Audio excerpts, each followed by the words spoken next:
Salve, salve, galerinha!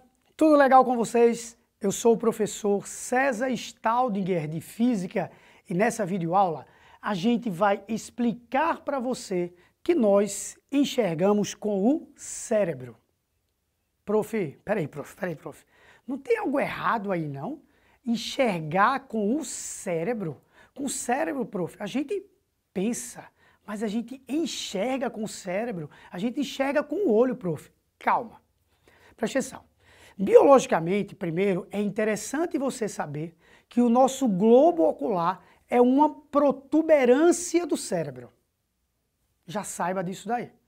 Os nossos olhos são protuberâncias do cérebro. O cérebro está aqui, ele tem duas protuberânciazinhas que são os nossos olhos. Então já saiba disso daí, tá bom? E aí, o olho, você precisa saber que o olho é simplesmente a porta de entrada das informações visuais que estão ao nosso redor. Nada mais que isso. Todo o restante da codificação dessas informações, do processamento dessas informações, é feito no nosso cérebro. É o nosso cérebro que faz isso daí. Repito, o olho é simplesmente a portinha de entrada. É ele quem deixa entrar a luz, é ele quem gera a refração dessa luz, é ele quem gera a passagem dessa luz para que essa informação, tá? Porque luz é um tipo de onda que traz energia e informação. Essa informação ela tem que ser processada. Imagine que o seu cérebro é um computadorzinho, tá? E que ele vai processar as informações que chegarem até ele. Você dá uma entrada nesse computador, uma entrada de dados, e esse computador processa. Por isso que às vezes algumas pessoas que sofrem algum dano cerebral deixam de enxergar bem, tá? Porque na verdade não ocorreu às vezes algo no olho, mas ocorreu naquela região do cérebro que processa essas informações. Então vamos entender basicamente como é que funciona o olho humano. O olho humano. Temos algumas estruturas interessantes aqui, certo? Para a gente da física. Bom, entre elas, essas duas lentes aqui. Tanto a córnea quanto o cristalino são lentes que têm comportamento óptico convergentes. Elas convergem os raios de luz que passam por elas. Tá? Então, vem feixes de luz o tempo todo para entrar no nosso olho e essas duas lentes elas fazem a refração dessa luz. Tem outra estrutura que é muito importante para a gente, que está aqui atrás, que é a retina. A retina é a porta de comunicação, tá, entre o cérebro e o olho. Na verdade, na retina, a gente tem o que nós chamamos de células fotossensíveis. Fotossensíveis, que são células que pegam informações luminosas e geram impulsos elétricos que vão passar pelo nervo óptico, vão ser transmitidos por ele e vão chegar até o cérebro. Então, essas células aqui, elas fazem exatamente isso. Que células são essas, profs? Cones e bastonetes. Os cones, lembra, cone CO, tem a ver com cor. Eles processam as informações de cor. Existem cones de verde, vermelho e azul. Não que eles sejam pintados dessas cores, mas um deles processa bem as informações, mais ainda do vermelho, tá? Mais que os outros dois. O outro processa as informações de verde e o outro de azul, o outro tipo. E esses três tipos trabalhando conseguem gerar as informações visuais da gente. Por isso que quem é daltônico tem bronca dos cones. Algum ou alguns desses tipos de cone não estão funcionando bem. Os bastonetes, eles servem para quê? Servem para dar a noção de contraste, claro e escuro, tá certo? Então, cones e bastonetes são as células que vão receber as informações luminosas que vão entrar no olho humano e que vão chegar aqui nessa retina, tá certo? Essas células vão transformar esse sinal luminoso, vão enviar para o nervo, pelo nervo óptico, até que elas cheguem, tá? Que essas informações cheguem na córtex cerebral para ser feito todo o processamento delas. Bom, tem algo que é importante aqui também, que é a nossa pupila, que é difícil de desenharmos especificamente essa pupila, porque ela nunca está numa única posição.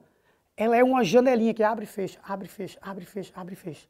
Se você está num ambiente muito escuro, a sua pupila, ela abre um pouquinho mais. Se você está num ambiente claro, ela fecha um pouquinho mais. Por isso que quando você vai ao oftalmologista, eles colocam um colíriozinho chamado de cicloplégicos. Cicloplégicos. Plegia, paralisia, significa paralisia do ciclo. Então, esses colírios, eles paralisam o ciclo de abertura e fechamento dessa pupila, tá? Para que o médico possa fazer o exame de uma forma mais eficiente. Pode ver que a maioria das clínicas de oftalmologia são mais escurinhas. Por quê? Porque aí a sua pupila fica mais aberta e aí ele taca esse colírio e paralisa. Então tem que ficar lacrimejando pra caramba, justamente por causa disso daí. Porque quando você vai para um ambiente mais claro, que era para ela fechar, ela ainda está paralisada, porque dura um certo tempo essa paralisia. Vai reduzindo com o tempo, que aí eu não sei informar se são 10 minutos, 15 minutos, meia hora, uma hora, pouco importa, tá? Mas depois volta ao normal. Então a pupila também é super importante. Então esse conjunto aqui, tá? Ele recebe essas informações visuais e manda para o cérebro. Porém, essas informações visuais têm que chegar na retina, que é como o olho normal funciona. O olho normal, ele pega essas informações e converge esses raios, tá? Aqui a gente simplificou um pouco mais essa imagem, colocou uma única lente, tá? Então ele converge um pouco mais, tá? Que ele converge esses raios para que eles cheguem exatamente aqui sobre a nossa retina. Prof, e se os raios não chegarem especificamente na retina? Ótima pergunta. Aí significa que você tem uma anomalia. A palavra às vezes choca, anomalia, é nada demais. Hoje em dia, para a oftalmologia, isso é super simples de se resolver. Você tem alguma anomalia. E as anomalias mais importantes estão aqui, tá? Miopia.